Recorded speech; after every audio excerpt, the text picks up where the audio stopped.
Yeah, listen, I'm not sure how much they struggled getting the ball down the field in prior days. I think it was just kind of a scripted situation where they're trying to work on checkdowns and get Jalen Hurts kind of in that mindset of, hey, listen, let's just throw the ball short. We don't need you running, when the first option breaks down. Let's look for some of these checkdowns. Let's get that mind in the right place that we're looking for checkdowns. I didn't really notice them even try to push the ball down the field that often until Tuesday's practice, and then we saw them open up the offense a little bit and go deep. And, Jalen Reagor was the guy. And, Jody talked about, was he kind of rising to the challenge that was put in place by either Sirianni or John Clark? And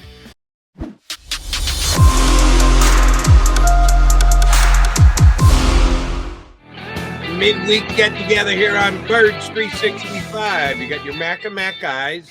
And I asked Johnny Mac last segment, was Jalen Reagor responding to a challenge by either Nick Sirianni and or John Clark for having a big day yesterday? Well, I'm John challenging Clark. you guys on the stream right now. If you think you know more Eagles football than either Jody McDonald or Johnny Mac, go ahead and hit the like button. Tell us that you think you know more Eagles football than us. Challenge thrown down for you guys. Or you know more Eagles football than our next guest. That would be Ed Kracz from Sports Illustrated. Ed Kracz, any truth to the rumor that FanSided tampered with you to try and get you to leave Sports Illustrated to join them? And is Roger Goodell going to act in any way, shape, or form? Are we waiting on FanSided being punished for tampering? I don't know anything about that, but I think I just got traded to the Padres. I was a throw-in with Juan Soto and Josh Bell. Yeah, I don't know anything about that, Jody. Yeah, this is a pretty good deadline, baseball deadline. Yeah, it was. It was busy yesterday. Yeah, pretty exciting. Not as exciting as Jalen Hurts throwing the football down the field, Ed Kracz. Jalen Reagor getting an opportunity and showing up, making the big play. And obviously, you know how difficult this team had the past few days before yesterday's practice trying to get the football down the field. How positive do you think that is, just from a confidence standpoint, to go, oh, we can do this?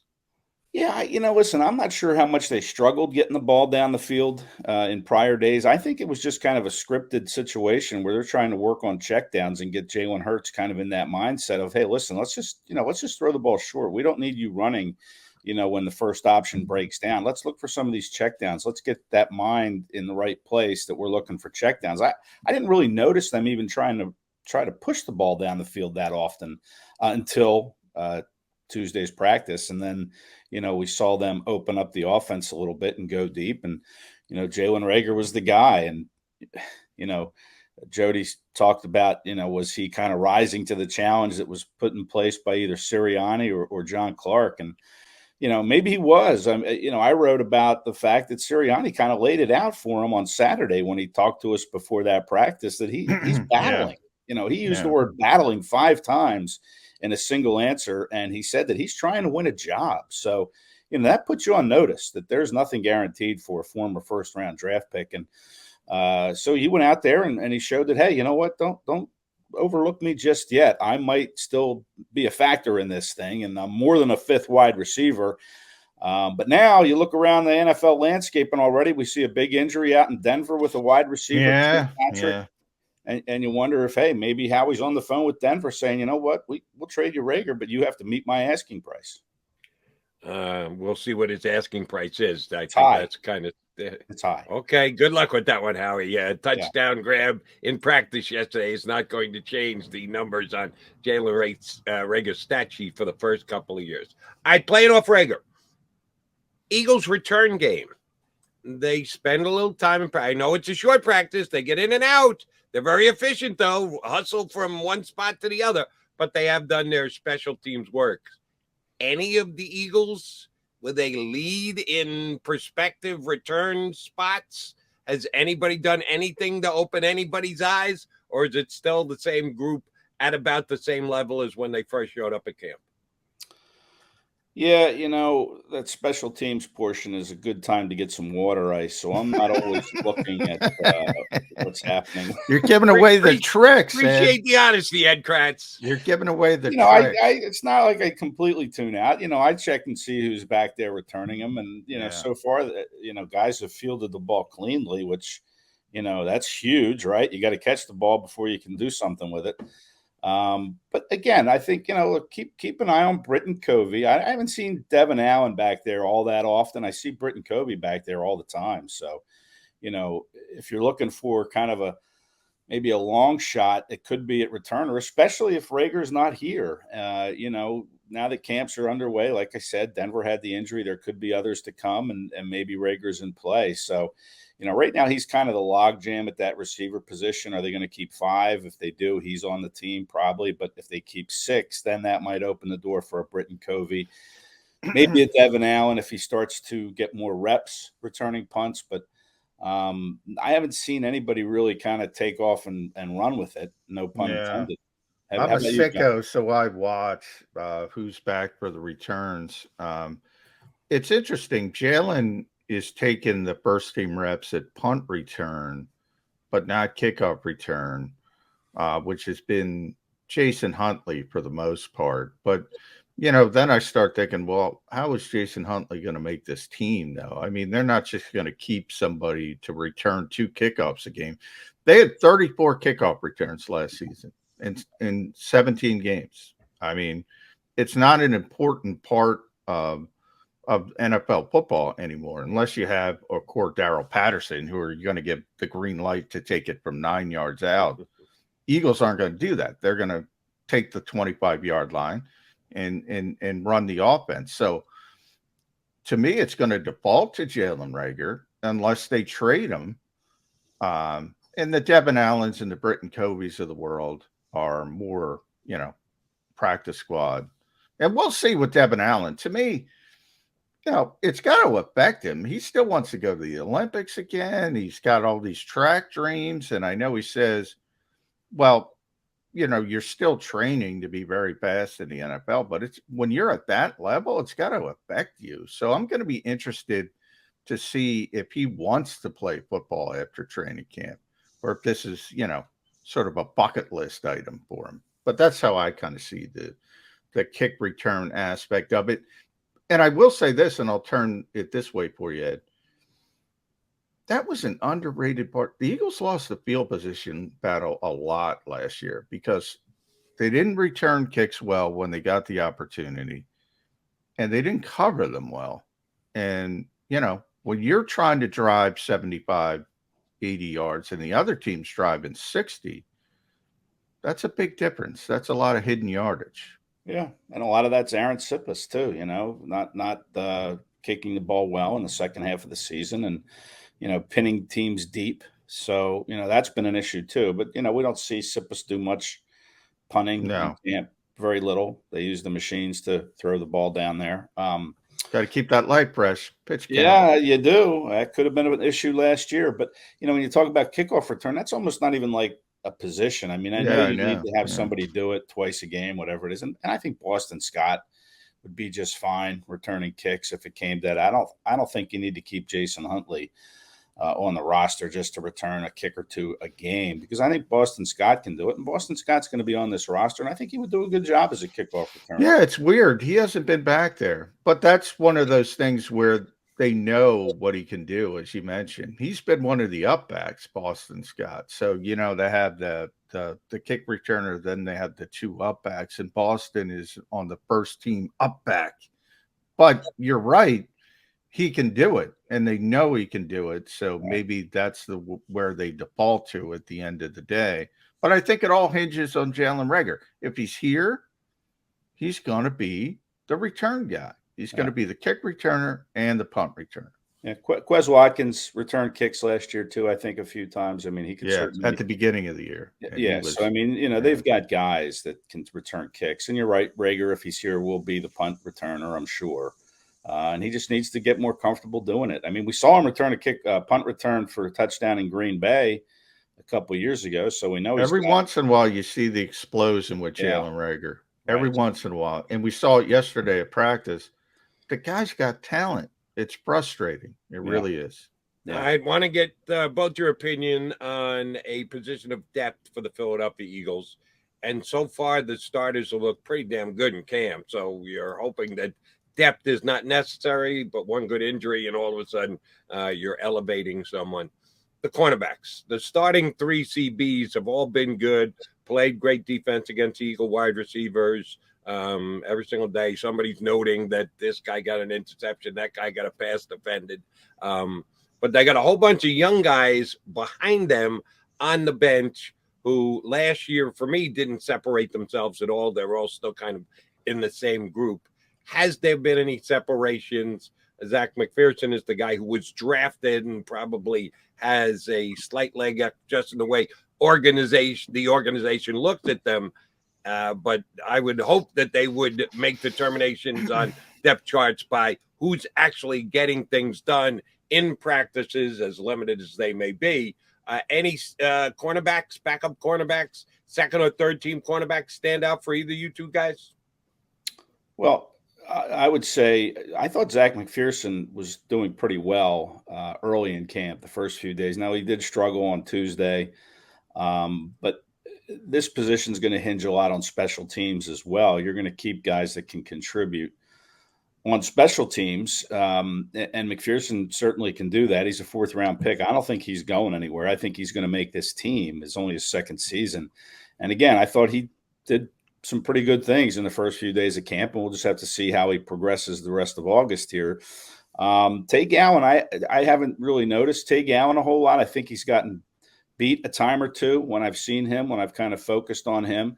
I'll say there's an undrafted free agent on the roster that you might want to keep an eye on, and that's Mario Goodrich. I think he's made some pass breakups the last few days, and he might be somebody that could be a kind of a surprise player to make this roster. I don't see a whole lot of undrafted free agents making this roster, to be honest. I mean, we've seen a lot of undrafted free agents come in and help this team in the past. Nate Herbig, TJ Edwards, obviously Corey Clement in the Super Bowl season, but it's going to be tough. But Mario Goodrich is a cornerback I think that you might want to keep an eye on as far as maybe possibly winning a job, if not certainly on the practice squad. But he's looked okay, in camp. He's come in and he's competed.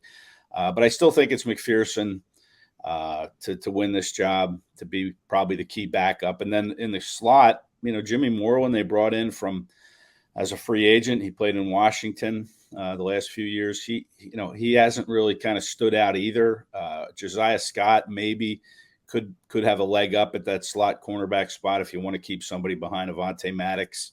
But those are the guys to me that I think, like McPherson, Scott, Moreland, and Goodrich, are guys to keep an eye on for sure. McPherson, I think, is a lock for the roster, though.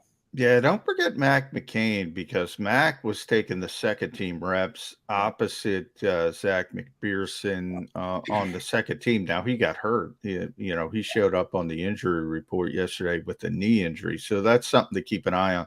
Tay Gowan made a play yesterday against Gardner Minshew, picked him off, but they also had a full officiating crew.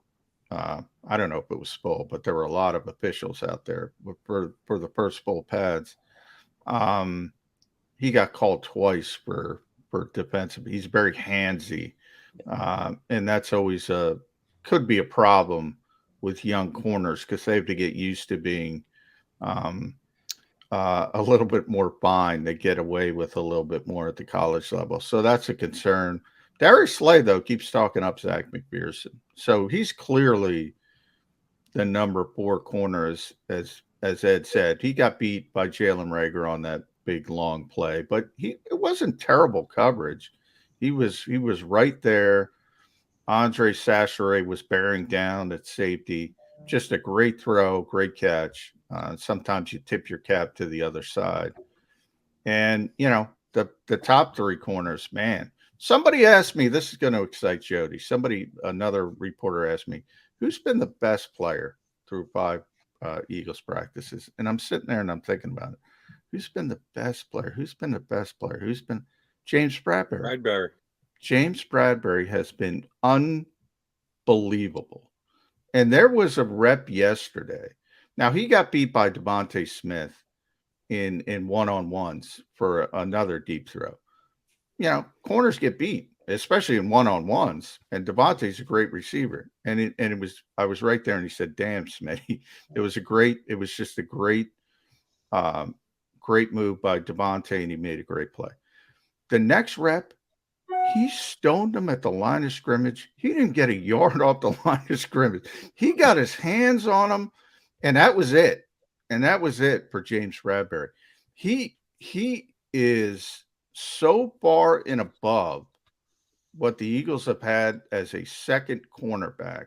I mean, he would easily be this team's number one cornerback in most years that we've been around this team, Ed, until Slay got here. So I'm not saying he's their best player, but in the first week of camp, he's been their best player. And that should be exciting for Eagles fans.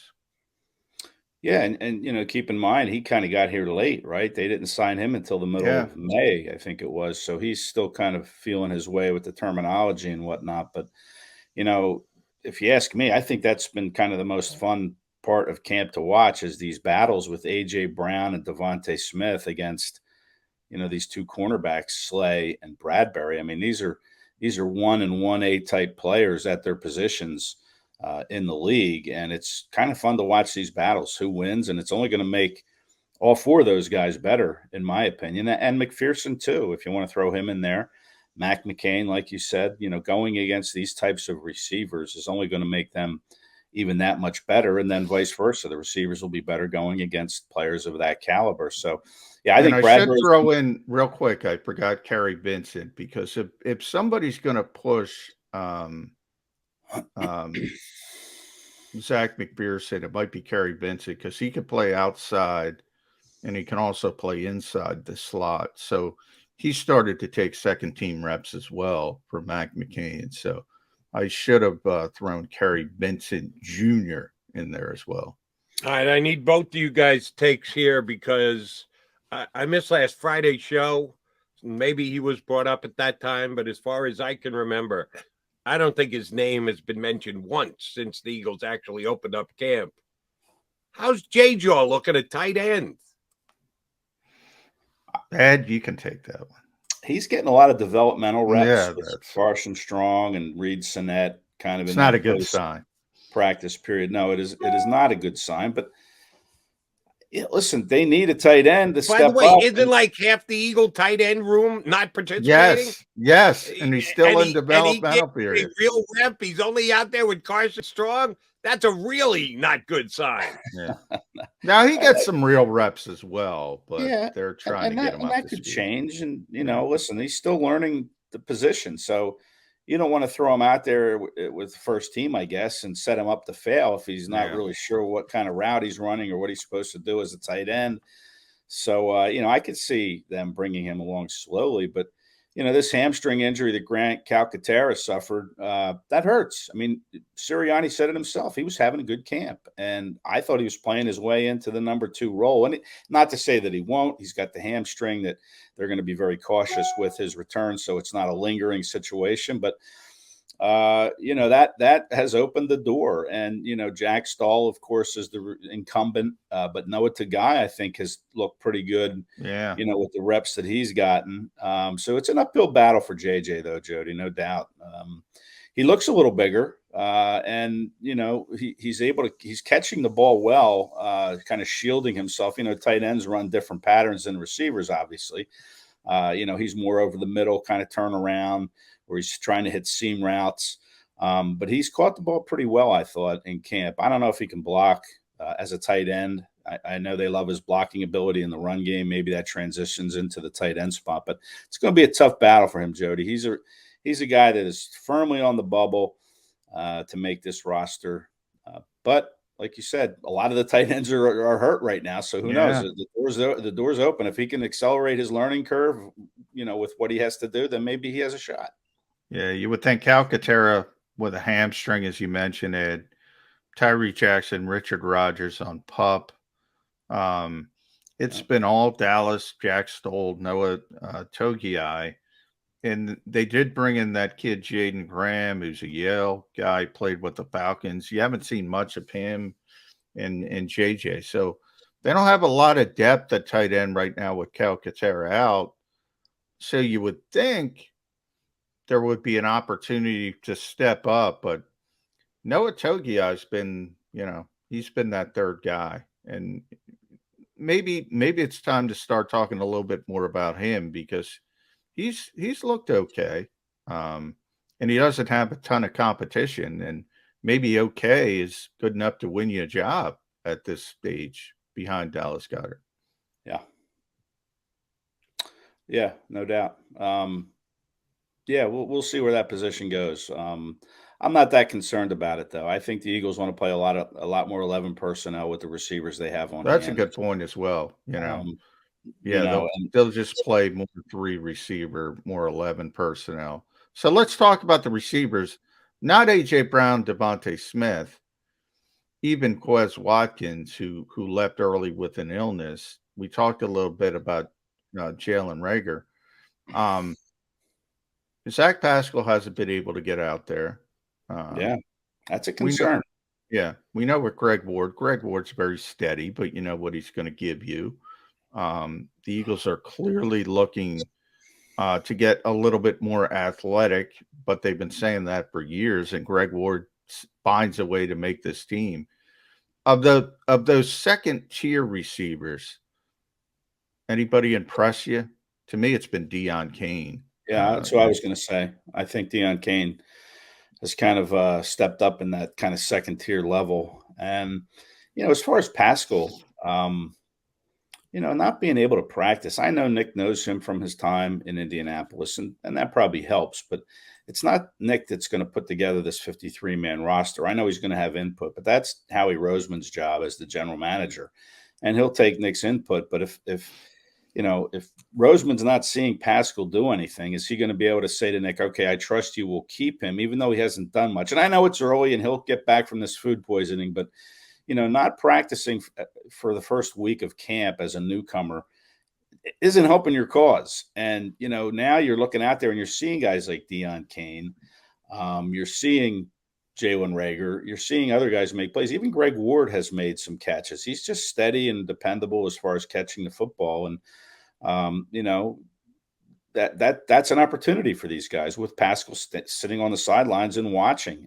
He needs to get out there, or he could be one of those guys that, surprisingly may not make the club. Again, a long way to go. He's got to get out there, but he's got to show quickly what he can do in this offense if he's going to win this job. Zach Pascal, lock, stone cold lock to make the Philadelphia Eagles this year. No chance. I would set the percentage chance he could get cut at 0.01%. So you're saying there's a chance? 0.10? Oh my God! Is it small? Smaller than the hair follicles on my forehead, your forehead, McMullen's forehead combined. Not happening. Zach Pascal will be here. I want to get to one other guy/position that you raised, Ed. It said that J.J. are getting those developmental reps that aren't really adding up to too much at practice, and they would be with Carson Strong and or Reed Sinnett. The overall Eagle quarterback play. We all care about Jalen Hurts and analyze every single throw that he makes. But the guys who are coming in when Jalen takes a snap off haven't exactly lit up the scoreboard, have they? How inefficient has the Eagle backup quarterback play been in camp so far? Are you going to put Gardner Minshew in there? Because I don't think he's looked good. Yeah, he's not looked good. Not looked good at all. He hasn't looked good either. And, listen, I did a pre-camp 53-man roster projection, and I only had the Eagles keeping 2 quarterbacks because it's not like last year when you had Joe Flacco, who was a veteran, and you had to keep the 3 quarterbacks once Minshew got traded for at the end of camp. So that's your 3. But, you could put Reed Sinnett, I think, on the practice squad, and I'm not sure anybody's going to gobble him up. And if they do, the Eagles will go find somebody else. And then if Carson Strong just does not look ready, overmatched in so many ways. There was the quarterback from Wake Forest last year, Jamie Newman. Yeah. Listen, I thought Jamie Newman looked better than Carson Strong. Jeez, that's not good. They ran Jamie Newman out of town. Yeah, they ran Jamie. Year. For a week. Yeah, I got a feeling Jamie broke a rule or something. I've never been able to get to the bottom. But you can't do anything at OTAs to say, all right, this guy can't play. I don't know. Maybe he overslept a couple Yeah, times. Who maybe. knows? I mean, it could be Yeah. something like that. But I think Carson Strong, to me, he could be headed for the injured reserve, which, that kind of, on one hand, it's good that he gets the year to develop, but on the other hand, he's not around the team, right? If you're on IR, you can't be around the team. So Yeah, you can't practice. Yeah, you can't practice. So, you're going to have to be left to your own devices to get better. So right now, though, he just does not look like an NFL caliber backup quarterback even. But again, he's getting limited reps. He's trying to learn everything that he can on the fly. Maybe he gets better. But right now, it's Jalen as your that's been it. So you have to keep Hurts healthy because I know Minshew's got the experience and everything. And I'll say Minshew's fun to watch. When he completes a little swing pass or a quick out pattern, he's always pumping his fist and you're like yelling, all pumped up. And it's fun to see that enthusiasm. Well, I think Gardner, had that bus, like his own Grateful Dead bus. I think, maybe he needs some time to ramp up from the fun he was having on the bus. But he's an interesting player because, like, I always talk about Jalen Hurts not being a practice player because they blow the whistle. They take so much of his strengths away. He can't extend plays. He can't, and those things show up on game day. I don't think Gardner's a practice player as well from the perspective of he doesn't have a strong arm. But he finds a way to get the football in there. Like, there are passes that come out of Gardner Minshew's hand, and I go, oof. And they get there. He's got a lot of Case Keenum in him. I saw the same thing with Case Keenum, who would throw these moon balls, and you're like, oh, safety's getting that. Nope, right in. They pluck right in there. Gardner Minshew's got a lot of that. I think he'll be fine as a backup quarterback. I still think he's a top 5 backup quarterback in this league because there aren't a lot of good backup quarterbacks. But so from that perspective, I'm not worried. But you don't want Gardner Minshew to play a lot of games. So, I mean, the Eagles need Jalen Hurts to stay healthy. Gardner Minshew's great for what happened last year. He can go out and beat the Jets. But if he's got to play 5, 6, 7 games, you might start to have some serious problems. That's how I look at the backup quarterback position. But you're right, Ed. Carson Strong has not looked ready at all. And do the Eagles start looking? Do they say, is that a potential waiver wire when we get down to 53? They start looking at other young quarterbacks and maybe bring somebody in off waivers as sort of a developmental prospect. No, absolutely. I mean, they're always looking. I mean, they brought Reed Sinnett in the season was already underway when they brought Sinnett in from the Dolphins. So, for sure. They'll keep looking. They gave Strong a lot of money, $320,000 to get him to come here.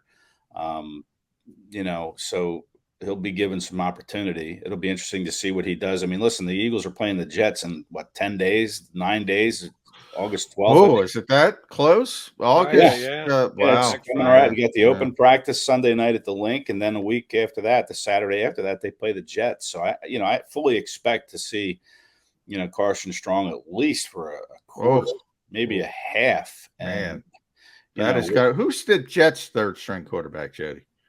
Do you know offhand? Well, Flacco's number 2. Yeah. Who is the Jets' third string? I don't remember what youngster they signed. I quick look it up. I do want to get your take on this, Ed, because John and I got a chance to talk about it on Monday. Didn't know it was going to happen. The announcement came out a little earlier than we thought. The handling of the Deshaun Watson case by Judge Sue Robinson. The NFL needs to make a statement either today, the day after tomorrow. It's 3 days afterwards. I think it's 3 days. So okay, so they could wait till tomorrow before they decide whether they are or aren't going to appeal. I think it's a foregone conclusion that they are going to appeal. Not everybody feels that same way. Some think that they might just accept what Sue Robinson handed out as a punishment. The Players Association has already said they won't challenge. They'll accept the punishment that she put forth, which is 6 games.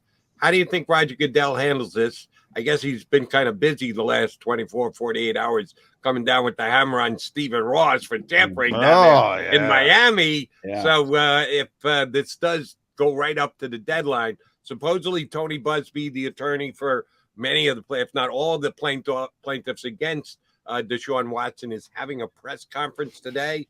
Not sure what that's going to entail, but I know it's going to put some pressure on the NFL. What's going to happen next 24, 48 hours in the Deshaun Watson case, Ed? Well, I think what should happen, like you said, is I think with the backlash of this decision, that Goodell has to do something. Now, he's not typically known for, showing a whole lot of, backbone, I guess I could say, in situations like this. So I'm not sure he's going to. Sue Robinson, I think, is one of those arbitrators that the league wants to use in matters like this going forward. And this was her first decision handed down. So, if you were to say, okay, well, that wasn't good enough. I mean, what does that say about her going forward? Are they going to use her in matters similar to this, or, to adjudicate different cases? That's a big no. That would be so. I mean, I would be surprised if they just kind of and you look at the timing of the Dolphins penalty. It's during this 3-day window where maybe was made to kind of take the eyeballs a little bit off of the Deshaun Watson case. Good point, Ed. It's a good point. It's not. I don't think it worked. I think people are still talking about Watson, and I think he needs a little bit more. But you could also say, listen, he sat out all last year because of this. So really he served 17 games last year and then 6 more this year. Yeah, but he didn't want to play for the Texans and he got paid. He was the one who didn't want to play for the Texans. But you're right. It's a nice deflection. Stephen Ross, real quick, last one from me, Ed, read ed.si.com/NFL/Eagles. Follow him on Twitter at Kracz E. That the Dolphins, now I know Jody doesn't think so, but the Dolphins are at least in the conversation. If Tua doesn't have a big year, that they would be in the conversation to go quarterback in a quarterback heavy draft. All of a sudden, taking away that first round pick devastates the Dolphins. So if the Eagles are in that position and they need a quarterback and a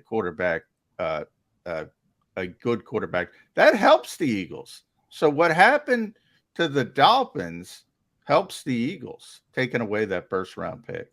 Sure it does. That's a pretty big penalty for the Dolphins, but well deserved. And it kind of shows that Brian Flores was right about Stephen Ross, what he said about him. That's huge. Of course, those Michigan men, close circuit to our buddy Martin Frank, they are shaky, man. Backdoor dealings. What is Martin? Is Martin involved? I think Martin's got to be involved. All those Michigan guys stick together. Yeah. Oh, by the way, the first round draft pick that the Dolphins lose is going to be in the 20s. So they're not playing. Well, yeah, we know you. NFL. You think Tua's going to be a superstar, but I'm just saying if things get derailed, that helps the Eagles dramatically because they're one team. You got to admit that there's at least the potential, Jody. They'll be looking here's what I would admit, John. Who do you think is going to be more likely looking for a quarterback in the first round? Eagles or the Dolphins after this season? Can I choose C? Both? Well, no, one has to be more in need than the other. If I were to say who would be, I would say the Dolphins by a slight, maybe 1 or 2%. Very close, though. Very close. So maybe I'm just defaulting because I get to see Jalen Hurts. I know the work ethic. I know the Eagles like him. All that is true. I don't know the relationship with the Dolphins and Tua. I assume he's a hard worker because he comes from the same place Jalen does. So he's got the Nick Saban training as well. So I'm probably just giving him the benefit of the doubt because I get to see him. But I would give a slight advantage to Jalen Hurts. That would be my very slight. I think the adding of Tyreek Hill, that helps. But AJ Brown's pretty good. Tua's going to put up numbers this year that people are going to have to eat an awful lot of crow about. Yeah. AJ Brown's pretty good. Yeah. Yeah. Understood. I think both guys have weapons. It's just a matter of executing. And, I think I would be with John, I think, and probably go with just a couple percentage points higher for the Dolphins needing a quarterback rather than the Eagles. But again, I'm watching Jalen every day or every 2 out of 3 days, the way the Eagles practice. And so, I don't see Tua that often. Tua did supplant Hurts at Alabama. So, he's got a leg up there, but that was a long time ago. College is a lot different than the pros. But, I think the Dolphins could be in the market before the Eagles for a quarterback. But again, and now they're crippled. And now it's basically irrelevant because they don't have their first round pick. Good luck getting high enough to get yourself a first round quarterback. Yep. But it won't be necessary because Tua is going to ball out this year. Remember, you heard it here first. Eddie Kracz, always a pleasure. Thank you very much for hopping on board. We'll punch up again in a couple weeks. Thanks, guys. Have a great weekend. Ed.